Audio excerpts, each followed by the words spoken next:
My parents wanted to give my share of inheritance to their favorite daughter, but little did they know that my grandparents had other plans. Hey everyone, we put a lot of time and effort into finding these stories to keep bringing you the best content. If you enjoy what we do, it would mean the world if you hit that subscribe button. Your support really makes all the difference and keeps this journey going strong. Thanks so much for being here with me. Now let's start the video. OP starts by saying, Hey guys, I don't really like posting personal stuff here, especially things related to family issues, but I need to get this off my chest and hear what you guys think. Since I was young, I always felt like I was living in my stepsister, Chloe's 25 female shadow. She's younger than me by 3 years, and from the moment she was born, it was clear she was the star of the show. I, Ethan, 28 male, was the quiet, dependable older sibling who never rocked the boat, while Chloe was the golden child who could do no wrong. It wasn't just my imagination. My dad and stepmother made it painfully obvious. My stepmother, Melissa, entered our lives when I was 12, after my mom passed away. At first, I hoped she'd be someone who could bring our family together, but it quickly became clear she had a favorite, and it wasn't me. Melissa had always been more invested in Chloe's life, seeing her as the perfect daughter she ever had. I, on the other hand, was treated like a strange in my own home. While Chloe got lavish birthday parties and expensive gifts, I was lucky to get a pat on the back. When I graduated high school with honors, it was a proud moment for me. My parents, though, barely acknowledged it before launching into plans for Chloe's upcoming dance recital. Every achievement of mine felt like it was eclipsed by her existence. Still, I didn't let the imbalance define me. I threw myself into my studies, determined to carve out a future for myself. I graduated from college with honors, landed a solid job in finance, and even bought my first home at 27. Chloe, on the other hand, took a more leisurely approach to life. She dropped out of college after 2 semesters, claiming it wasn't for her, and took a part-time job at a coffee shop. She still lived at home, rent-free, while I was out navigating adulthood on my own. It wasn't jealousy, not entirely anyway.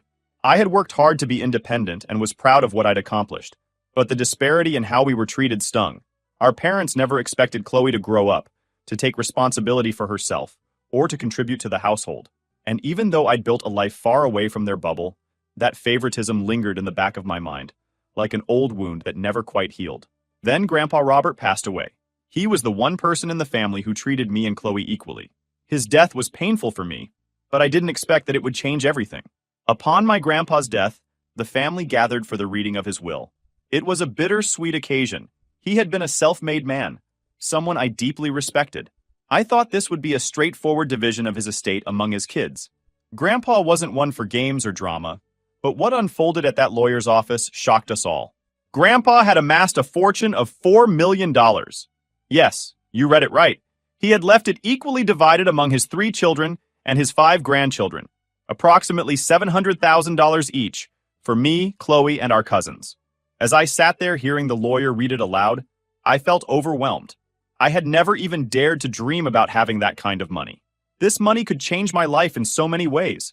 Paying off student loans, starting my dream business, maybe even putting something aside for my future family. For a brief moment, it felt like a vindication. Grandpa had always seen my efforts and my value, even if my parents never did. It was like he had left a final message to remind me that I was just as deserving as anyone else in this family. But of course, my parents couldn't let me have that moment. Melissa's jaw dropped as the lawyer finished reading the terms of the will. That can't be right, she said, cutting him off. The lawyer calmly repeated the terms, but Melissa's frustration was evident. This doesn't make sense, she said, shaking her head. Chloe's still trying to find her footing, and this could really help her. Meanwhile, some people already have stability. Shouldn't the money go where it's needed most? Her voice rose with every word, as if she expected the lawyer to change the will just to appease her. After the reading, Melissa and Dad cornered me in the hallway. Their expressions weren't ones of grief. They looked like they were about to launch a sales pitch. Dad cleared his throat, the way he always did before starting a serious conversation. Ethan, he began, his tone dripping with feigned concern. Chloe needs this money more than you. I blinked, caught off guard. What? Melissa stepped in, her voice taking on that manipulative edge she'd mastered over the years. I knew it too well. You're already successful, sweetheart. You have a good job, a house. You're doing fine. But Chloe, she's still figuring things out. She's struggling. Melissa's desperation wasn't just about money. She'd built her identity around being the matriarch who held everything together, even if it was at my expense. To her, This inheritance was just another way to enforce that control. I stared at them, trying to process what I was hearing. So, you're saying I should just give her my inheritance? How could they expect me to give up my future for someone who refused to take charge of her own? Wasn't it time Chloe learned to stand on her own 2 feet? This wasn't about fairness. It was about enabling her to stay exactly where she was. Well, Dad said, smiling like he thought this was perfectly reasonable. Not all of it, of course. Maybe half, or even just enough to get her on her feet. This wasn't a suggestion. It was a demand wrapped in sugar-coated guilt. I'm sorry, I said, crossing my arms. But no, this is my money. Grandpa left it to me for a reason. Melissa's expression hardened instantly. She'd always had a way of turning a conversation into a guilt trip. So you're just going to let your sister struggle while you hoard all that money? What do you mean struggle? I shot back. She lives in your basement rent-free and works part-time by choice. If she's struggling, it's because you've enabled her to avoid taking responsibility for her own life. That hit a nerve. Mom's face flushed red, and Dad stepped forward as if he were about to say something. But before he could, I turned and walked away. I wasn't going to let them guilt-trip me into giving away what was rightfully mine. Back at home, I started to strategize. The inheritance was a gift, but it also came with the potential for drama. My parents' behavior at the reading confirmed what I'd always suspected. They saw me as a resource to support Chloe. I wasn't about to let them manipulate me into sacrificing my future. But they didn't let me alone. The next day, I called Aunt Julia, my dad's sister. She'd always been the black sheep of the family, outspoken, independent, and not afraid to call people out on their nonsense. If anyone could give me honest advice, it was her. When I explained what had happened, Julia let out a bitter laugh. I'm not surprised, she said. Your parents have always coddled Chloe, and they probably see this as just another way to protect her from reality. She then told me something that made my blood run cold. Grandpa knew this would happen. That's why he added a clause to his will. If anyone contests the distribution, they forfeit their share. He didn't want his money to tear the family apart. I felt some relief. Grandpa had seen the storm coming and put measures in place to stop it. But even with that clause, I knew my parents wouldn't back down easily. They weren't the type to accept a loss without a fight. A few days later, the inevitable happened. Melissa and Dad called, inviting me over for dinner. I knew it wasn't going to be a casual meal.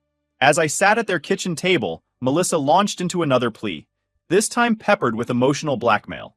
We've always done so much for you, she said, her voice trembling.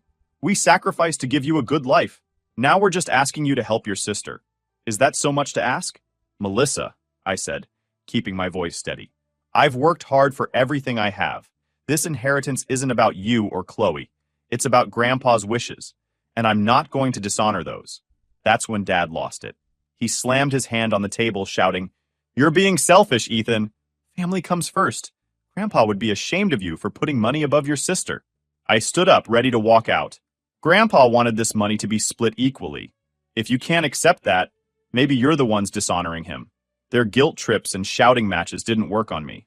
I wasn't a kid anymore, and I wasn't going to let them bully me into giving up my future. But as I left their house that night, I realized this was only the beginning. After the blow-up at dinner, I thought my parents might back off for a while, but I should have known better. They didn't stop, they doubled down. The guilt trips turned into full-on campaigns. Every phone call was another lecture, and they even roped in extended family members to try to shame me into giving up my share. The worst was my Uncle Peter. He and Dad had always been close, and Peter was a master at turning everything into a morality lesson. Ethan, he began during one particularly tense phone call, you're putting money above family. You're better than this. Chloe is your sister. She's blood. She needs your help. I'd heard it all before. Uncle Peter, I replied, trying to keep my frustration in check. Grandpa didn't leave this money for me to hand it over to someone else. He wanted it to be split equally, and that's what's happening. It's not my responsibility to fix Chloe's problems. Well, someone has to. He was tense. If you don't step up, you'll regret it when the family falls apart. The irony wasn't lost on me. Somehow I was being blamed for tearing the family apart, even though I was the only one respecting Grandpa's wishes. Feeling cornered, I turned to Aunt Julia again. She'd been my lifeline in this mess, and as usual, she didn't disappoint. Don't let them bully you, she said firmly. Your parents have always put Chloe first, and now they're panicking because they can't control this situation. They're used to manipulating her, and they think they can do the same to you. I've been looking into some things, Ethan, and I think you should know, your parents are in serious financial trouble, she added. That stopped me in my tracks. What kind of trouble? Massive debt, she said, her voice heavy with concern. Credit cards, loans, even their mortgage. I think that's why they're so desperate to get their hands on your money. And Chloe's too. I was shocked. If what Julia was saying was true, this wasn't just about favoritism or guilt tripping. My parents were trying to use my inheritance to bail themselves out of the mess they'd created. I decided to dig deeper. It didn't take long to confirm Julia's suspicions. A few discreet conversations with extended family members revealed that my parents had been living way beyond their means for years. They'd refinanced the house multiple times, maxed out credit cards, and even taken out personal loans. Their lavish lifestyle, the new car, the vacations, the constant help they gave Chloe, was all built on borrowed money. The worst part? They weren't just eyeing my inheritance, they were already dipping into Chloe's. Julia uncovered financial records showing that Melissa had convinced Chloe to let her manage a large portion of her inheritance. It was gone. My parents had convinced her to let them manage her share, promising it was for her benefit. But instead of investing it or saving it for her future, they'd used it to pay off their debts and fund their lifestyle. I was furious, but I knew confronting Chloe directly wouldn't be easy. She'd been under their thumb her whole life, and she'd always believed their excuses. Still, I couldn't let this slide. I invited Chloe out for coffee. She showed up with her usual carefree attitude, but I could tell she was suspicious. She'd heard about the fight with our parents, and had probably already been fed their version of events. "So," she said, stirring her latte, "what's this about?" I took a deep breath. "Chloe, I need to talk to you about your inheritance." Her eyes narrowed. "What about it?" "I know Mom and Dad have been managing it for you," I said carefully. "But I've seen the records, and a lot of that money is already gone." She frowned, clearly confused. "Gone? What are you talking about?" "They've been using your inheritance to pay off their debts," I explained. "Credit cards, loans, the mortgage. They're in over their heads financially, and they're using your money to bail themselves out." Chloe laughed, but it was a nervous, disbelieving sound. "That's ridiculous. They wouldn't do that." "Chloe," I said gently, "they're not being honest with you. I can show you the records if you want." She stared at me, her expression shifting from doubt to anger. "This is just another way for you to make them look bad, isn't it? You've always been jealous of me." Her words stung, but I stayed calm. "I'm not trying to make them look bad. I'm trying to protect you. They're taking advantage of you, Chloe. You don't have to believe me, but at least look into it." She didn't say anything as she got up and left. I watched her walk away, feeling like I'd failed. But then, a few days later, Chloe called me. I thought she changed her mind after our last talk. However, her tone was sharp, and I could feel the accusation hanging in the air before she even spoke. "How dare you?" she hissed. I blinked. Hello to you too?" "Don't play dumb. Mom told me everything." Chloe had always looked up to Melissa, who used that influence to keep her under control. "You've always been so bitter about how they treat me. But this is low, even for you." I held the phone tighter. "What are you talking about, Chloe?" "Oh, don't act clueless. You tried to make them look like thieves. Do you realize how insane that sounds? My inheritance? Gone? You think I'm stupid enough to believe that?" I sighed, already exhausted. "Chloe, I'm not trying to start drama. I'm just telling you the truth. You can even check the bank statements yourself. If you can get them, that is." She snorted, a cruel edge to her laugh. "Bank statements? Oh, please. You've always been obsessed with this idea that they favor me and hate you. Newsflash, they love me because I'm not a complete pain in the ass like you are." There it was. Classic Chloe. The golden pedestal she lived on wasn't just built by our parents. She'd added a few bricks herself. "I'm not doing this to compete with you, Chloe," I said, trying to keep my voice level. "This isn't about me. It's about you not getting blindsided when all your money is gone." She started shouting, "If it's gone, and even if it was, maybe they had a good reason. I mean, you don't get how hard they've worked for us because you're always too busy feeling sorry for yourself. Not everything's about you." I clenched my jaw. "You know what? Fine. Keep living in your fantasy world. But don't come crying to me when reality smacks you in the face. Because it will, Chloe. It always does." Her laugh this time was pure mockery. "Yeah, right. You've been wrong about everything else.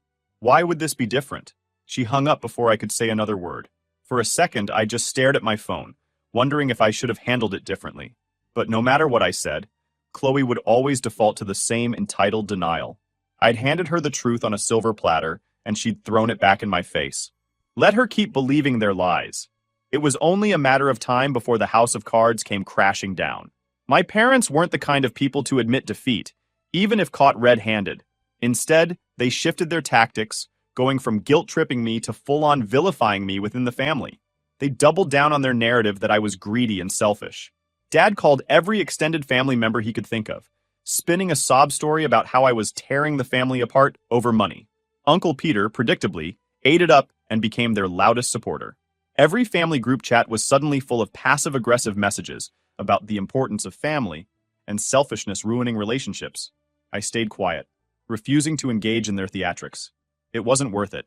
But while I was focused on ignoring the noise, my parents were working behind the scenes on something much more underhanded. It started with a letter from a lawyer. I opened it to find a formal notice that my parents were contesting Grandpa's will, despite the forfeiture clause explicitly barring anyone from challenging the distribution. They were claiming that Grandpa hadn't been of sound mind when he wrote it. The implication was clear. They wanted the entire estate to be redistributed, likely in a way that would favor Chloe and themselves. As the days passed and the court proceedings began, the sheer entitlement of Melissa and my father became impossible to ignore. Every court appearance was like a theater production starring Melissa as the wronged matriarch, eager to twist Grandpa's clear intentions into something that suited her vision of fairness. Melissa's entitlement was on full display as she stood outside the courtroom, ranting loudly to anyone who would listen. "This isn't just about money," she fumed. "It's about what's right for our family. Ethan has no idea how much we've done for him, and now he's trying to steal what should have gone to Chloe." She spoke as though the inheritance had been hers to decide, as if Grandpa's wishes didn't matter as much as her own vision of fairness. I couldn't believe it.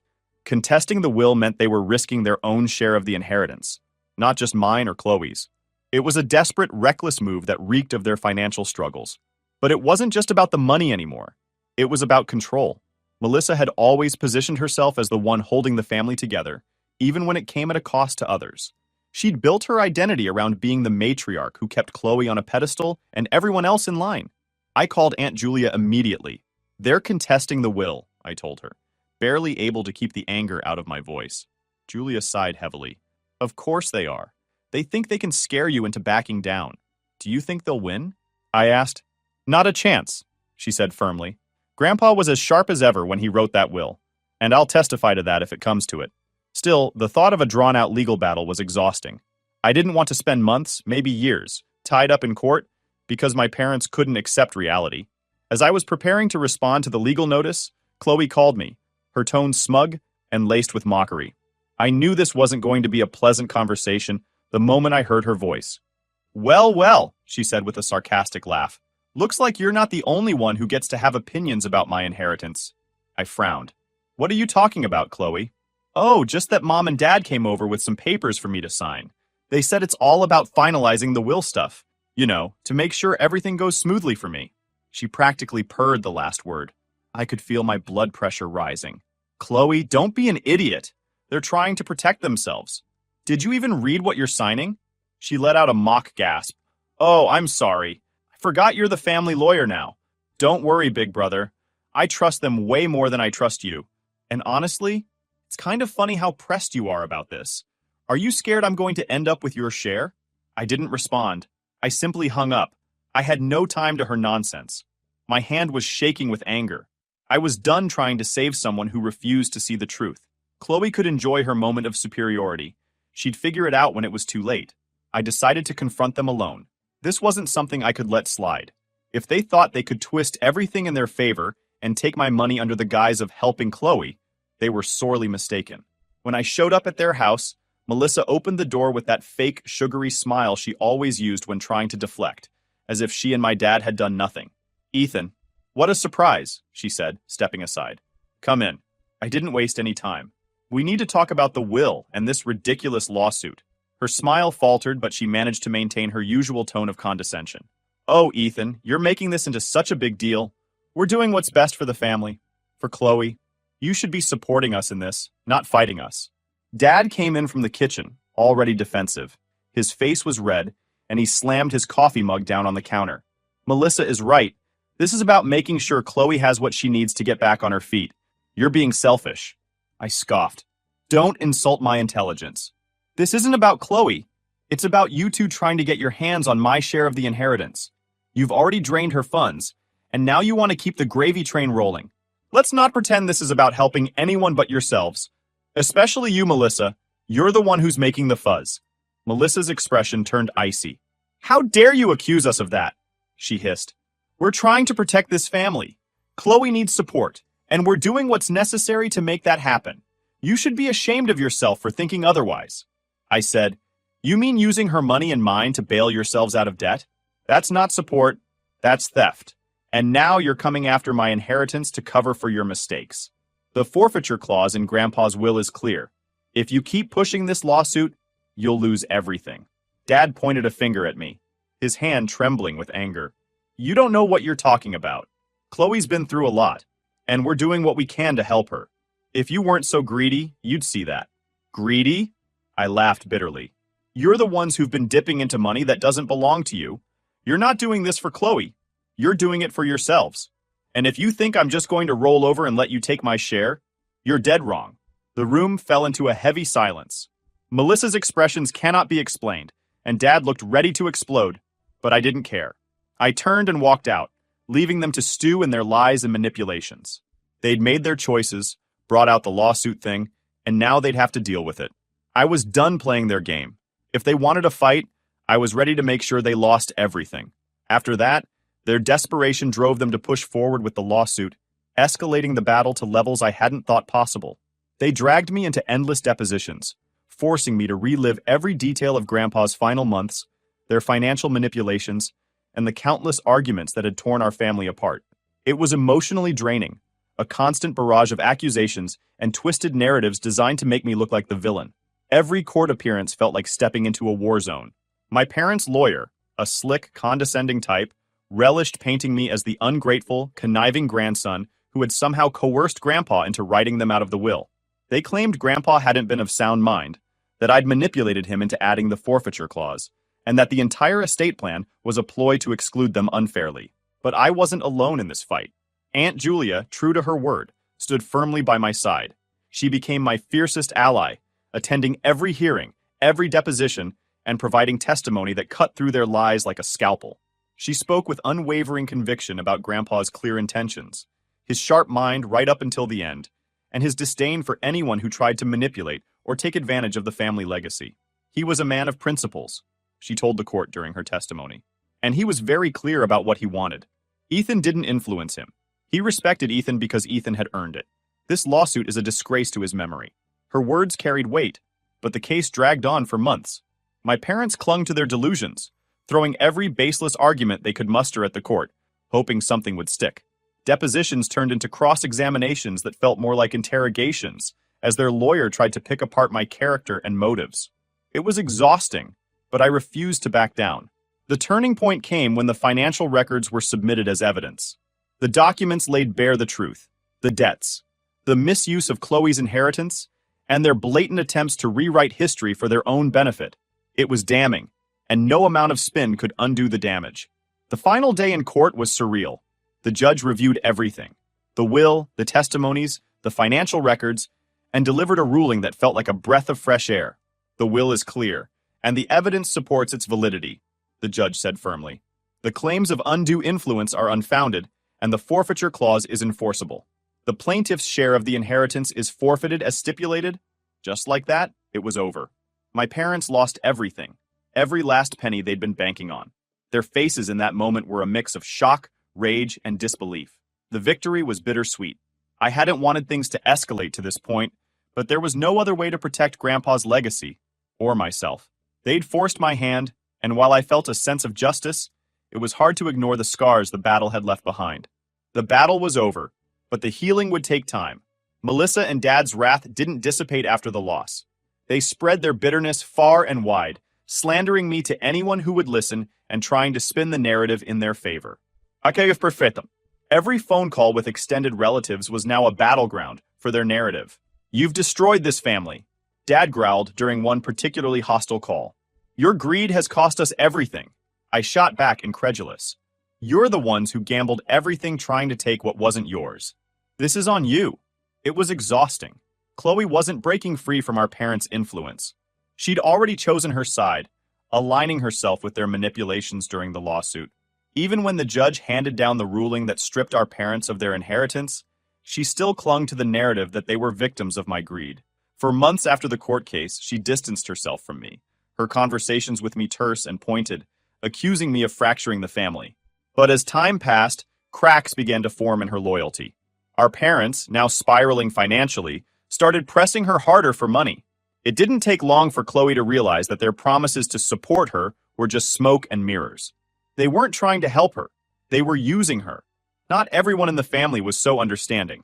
Uncle Peter, ever the self-appointed defender of family loyalty, made it his mission to remind me of my supposed betrayal at every opportunity.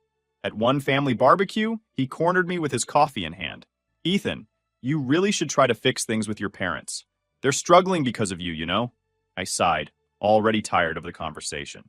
"They're struggling because they've spent years mismanaging money and manipulating people. That's not on me." He wagged a finger at me, his face flushed. "It doesn't matter. You're their son. It's your responsibility to step up." I didn't bother hiding my frustration. "Respectfully, Uncle Peter, if you think they deserve so much help, why don't you step up? Or is it easier to lecture me than to actually do something?" I think I became bold after everything I've been to.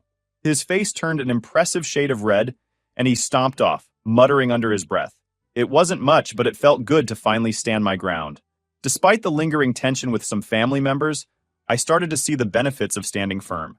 My inheritance allowed me to pay off my student loans, which had been a huge weight on my shoulders. I invested in a small business I'd dreamed of starting, a financial consulting firm aimed at helping young professionals navigate their finances. It felt like I was finally taking control of my life in a way that went beyond just money. My parents, meanwhile, were spiraling. Without their inheritance or our financial support, their situation grew more precarious. They sold their house and moved into a smaller rental property, which they could barely afford. Instead of taking responsibility for their choices, they kept blaming me for everything.